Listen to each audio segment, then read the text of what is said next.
Pete. What's up, YouTube, Facebook, Instagram? Tony here, and I'm here with my boy Lou. How's it going? We were sitting here, we were discussing the fact of your pets. Does anybody have that animal that you sit when nobody else, when you feel like you can't talk to anybody else, and you just talk to your fucking animals? And, like, say, for argument's sake, the dog. His dog. I'll sit and talk to the dog, and it's almost as if he fucking understands me. He'll sit, and then he growls at me, or he'll be like, oh, like he's talking back. And there are times where I have a more intellectual conversation with a fucking bulldog than I do with my own wife. And I'm sure most of you guys could agree. Do you agree? Absolutely. I get more out of the dog than I get out of my wife. Than I get out of my kids. The kids give me one-word answers. The dog will sit and growl at me for 5 minutes. I don't understand it. But I sit and I like to narrate the dog. I like to sit and I like to imagine what he's saying. And there's times where he'll turn around and look at me like I'm fucking stupid. I'll be like, get inside, Beef, and all of a sudden Anthony will be like, well, I don't want to go inside. What do you think you are, my master? And the dog will literally look at me while I'm narrating and look at me like, no, asshole, that's not what I said. That's not what I was thinking. Get your fucking shit right. That's not what I was thinking at all. Actually, what I was thinking was go fuck your mother, and I don't want to go inside. I want to eat what's on the floor, what falls that the baby throws on the floor. And you're telling me, and you're speaking for me. No, that's not what I was thinking. I was thinking that if you tell me to go inside one more time, I'm going to rip your fucking leg off and eat it. Yeah. So, you know, perfect example as to, you know, men always know how to have conversations with men. Women have conversations with women the best. Why? Because they jive the best together. Okay, perfect example is today. This gentleman right here did something very bright, and he flew an $800 drone into a tree 40 feet up. Okay? So I'm inside, and I'm fixing my YouTube channel, and I'm uploading videos and everything. And all of a sudden, I get a frantic call from outside. Start taping poles together because the drone is gone. And I said, well, where the fuck is the drone? He goes, I don't know. It's 300 feet up in a tree. It's up in the tree somewhere. So now I look like a peeping fucking Tom. I'm standing in the street looking towards people's houses with binoculars. I got people driving by looking at me. I think the cops are going to pull up. They don't know me because I'm not from this area. So I happen to be outside, and I got the fucking binoculars. And people are looking at me like, who is this guy peeping through people's windows? Yeah, but the best part is, now you're standing in the middle of the fucking street. My wife, who was not home at the time, drives up on him and goes, what are you doing? So she goes, what's the matter? She goes, he got his drone stuck up in a tree. She got so mad, drove off, and pulled into the driveway, walked into the house, and says to me immediately, before even saying hello, she's like, you're not getting another one. I said, thanks. That's exactly what I need right now. Yeah. So him and I are outside. For 2 hours. For 2 hours, digging through the tree. I'm climbing up. He was like a fucking tree swinger. He's up in the fucking tree, 30 feet in the air, trying dangling off of tree branches, like a gorilla in the fucking tree. And I'm standing at the bottom. The neighbors are pulling up in their driveways. They're looking like, what are these two guys doing? He's up in the fucking tree, 25, 30 feet in the air. I got 19 poles taped together. And the poles are just hanging over like this. They're so top heavy. And we're poking at the tree. We look like we were poking for coconuts up in the fucking tree. So then finally we get the drone down. Neighbors are pulling their driveway. Oh my God, what happened? What happened? Blew us 30 feet in the fucking tree. The drone's stuck up there. There's a rope tied around the fucking propeller. We're trying to yank it down. It's like fucking comedy hour.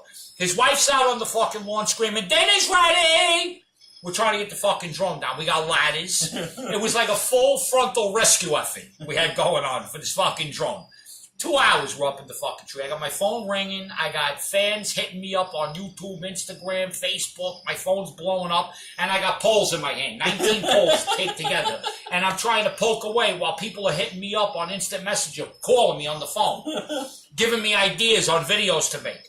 No, I'm sorry. I can't talk to you right now. I'm trying to rescue a drone. Yeah. So that was my day. On top of it, my wife is a little upset with me right now, so she's not talking to me. So I happen to walk in the bedroom, and she says to me, "Why are you here?" What the fuck you mean, why am I in here? It's my room. She goes, "But why are you in here? I don't want you in here." And I'm like, "Oh." She goes, "What is your purpose here?" I said, "My purpose is to come in and lay down and watch TV." She goes, "Well, why don't you go outside and watch TV?" She goes, "I don't want to go outside and watch TV." She goes, "Well, then I'm going outside." Get the fuck out. Get the fuck out. Don't let the door hit you. Go ahead.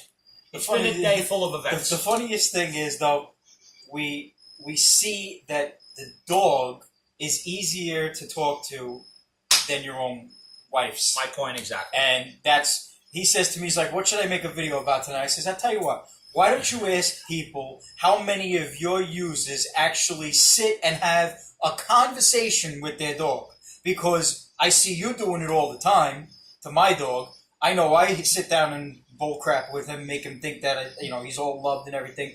But aside from come here or time to eat or do you want a treat or commands, do you literally sit there and just pet your dog and talk to him, or pet your cat and talk to him, or look at your bird and tell it to go fuck itself? Like, whatever. That's the question of the night. And on that note, I'd love to stay, but one of us has to go and work. Well, get the fuck out. Go fuck your mother. But anyway, on a lighter note, I do have a better conversation with the dog than I do my wife, unfortunately. Because I feel like the dog understands me, he don't judge me, he don't talk back. He might growl a little bit, but I think he's growling to let me know that he understands. So, people, if you have a good conversation with your animal, feel free to continue. I get sabotaged by things in the garage. They just fucking fall out and hit me and shit. But feel free to talk to your animal, okay? Because you know what I think? I think if the dog ever died, God forbid, or something was to ever happen, or my pets died or whatever, I'd have to go buy a beach ball, like a volleyball, and draw a face on it, like that movie Castaway with Tom Hanks, and I'll sit and talk to the beach ball. Because I probably get a better response out of that than I would my wife or my kids. So for those who feel like their wives don't understand them, get a pet, talk to it, let it become your best friend. They say dog's man's best friend. It ain't a lie. The dog is my best friend. He understands me. He comes, he lays on me when shit gets tough, and he actually acknowledges my feelings when I'm not feeling well. He knows when I'm sick. He knows when I'm aggravated. He knows when I'm pissed off. He knows when I'm hurting. He comes and he's more compassionate about me than my wife is. So, if you get along better with your pets, then feel free. Take full advantage, because your pets will never leave you. Women will leave you. Men will leave you. Pets, they don't leave. Where the fuck are they going? How are they going to eat? They're not going nowhere. So, become one with your animals. That's my thing for tonight. Become one with your animals, because they will never leave you. Ladies, let your men come close with your animals, with your pets. My stepfather, he's great friends with the cats. Why? Because my mother's in his ear, yip, yip, yip, yip, yip, yip, yip, all day, all night long. Especially now that he's retired. She drives him fucking nuts. So he either ignores her and talks to the cats, or the cats sit on his lap, he has conversations with the cats, he rubs them, he pets them, and they understand him. So, everybody, become one with your animals. And I'll come back to you soon with another video. Lewis felt the need that he wanted to do this video, so I said, okay, let's do this video and see how many responses we get. I'm pretty sure there's a lot of people out there that are one with their pets. And for very good reason, too. People that are very close to their pets, it honestly means that either your husband or your wife drives you fucking insane. Animals are an outlet so that you don't commit homicide. Become one with your animals. Peace out, Facebook, Instagram, and YouTube. Tony out. I'll see you soon.